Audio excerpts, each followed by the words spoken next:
নমস্কার, আমি গোপা গঙ্গোপাধ্যায়।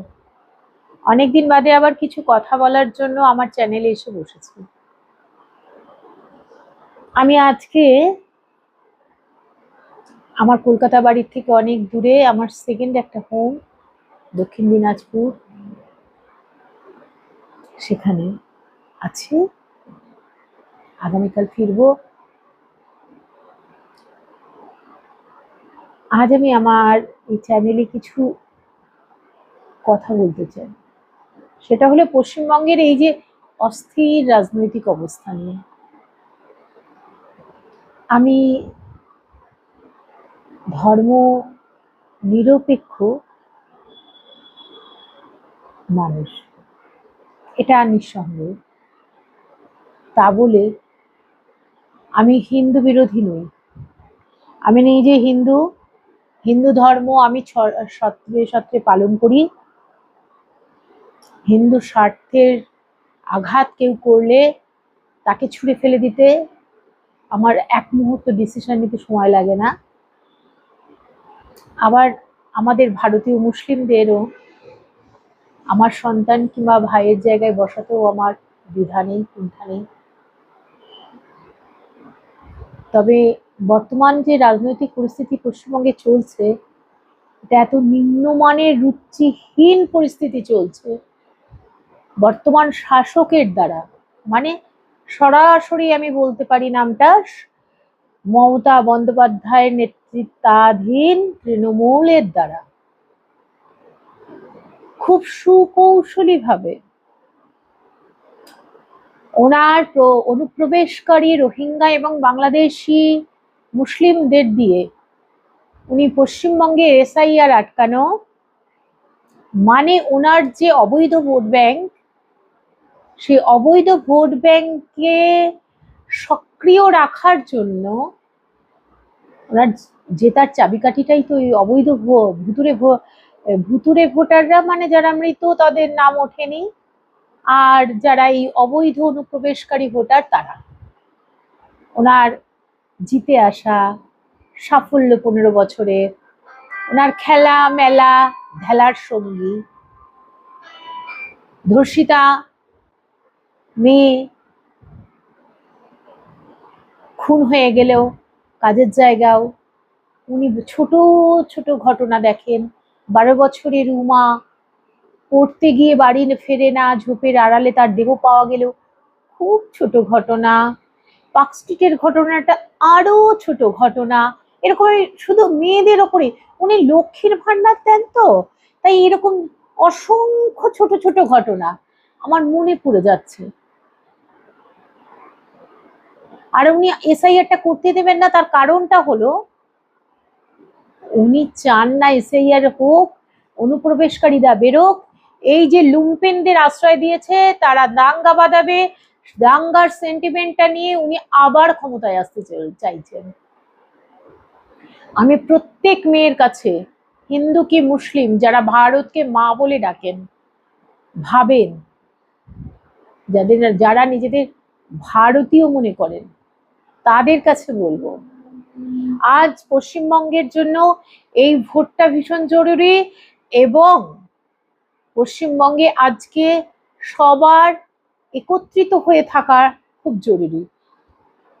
তৃণমূলকে ছুঁড়ে ফেলে দিয়ে বিজেপিকে আমাদের সুযোগ একটা দিতেই হবে। অনেকেই বলতে পারেন যে আমি হয়তো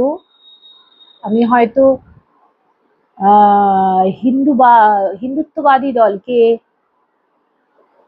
ভোট দিতে বলবো সবাইকে।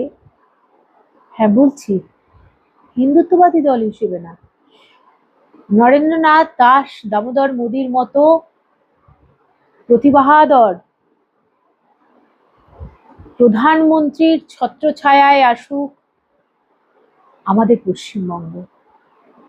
সারা ভারতবর্ষের উন্নয়ন একরকম, সারা ভারতবর্ষের মানুষ আছেন একরকম, পশ্চিমবঙ্গের মানুষ মমতা বন্দ্যোপাধ্যায়ের নেতৃত্বে এই লুম্পেনদের দ্বারা আমাদের জীবন নরক করে দিয়ে তুলেছেন, তার থেকে মুক্তি চাই।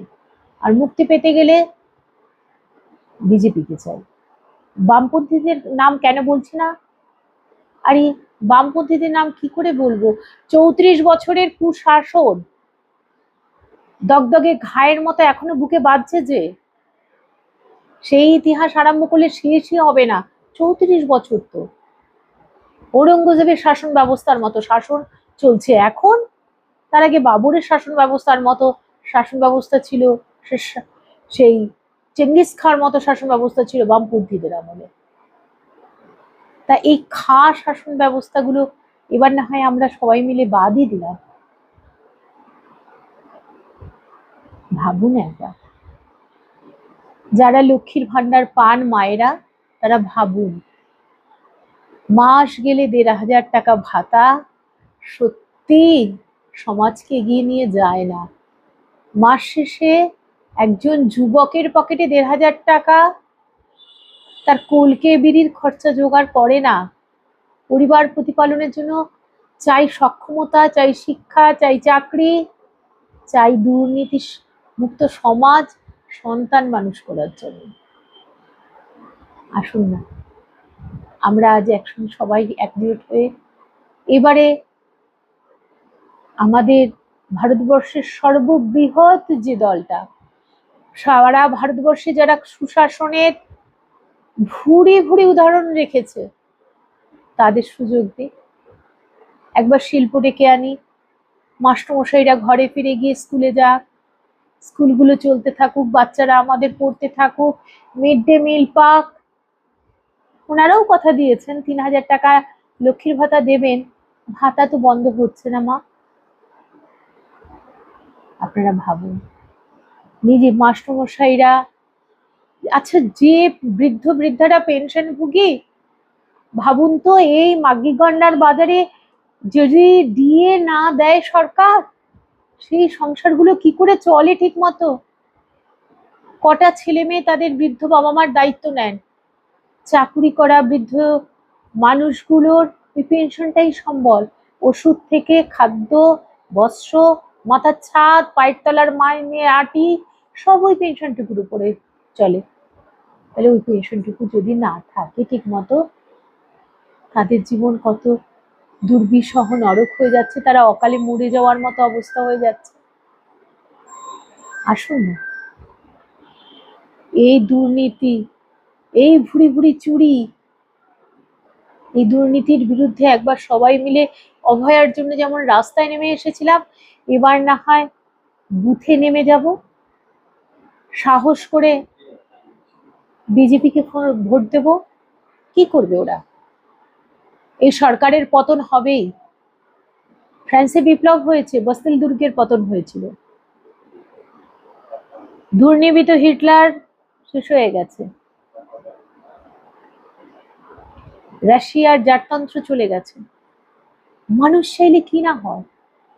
সবই সাধারণ মানুষ করেছে, শ্রমজীবী মানুষ করেছে, শিক্ষিত মানুষ করেছে, কৃষিজীবী মানুষ করেছে।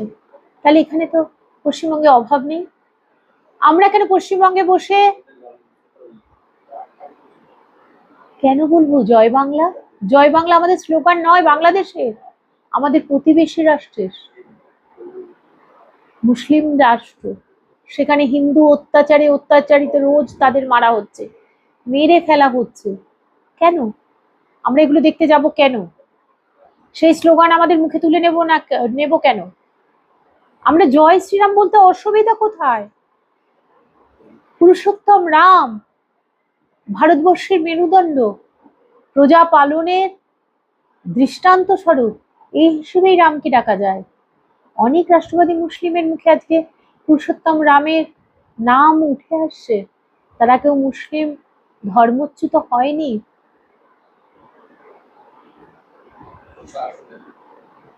সুশাসনের প্রতীক রাম, তাই রামকে না হয় আমরা ডাকলামই, অসুবিধা কি?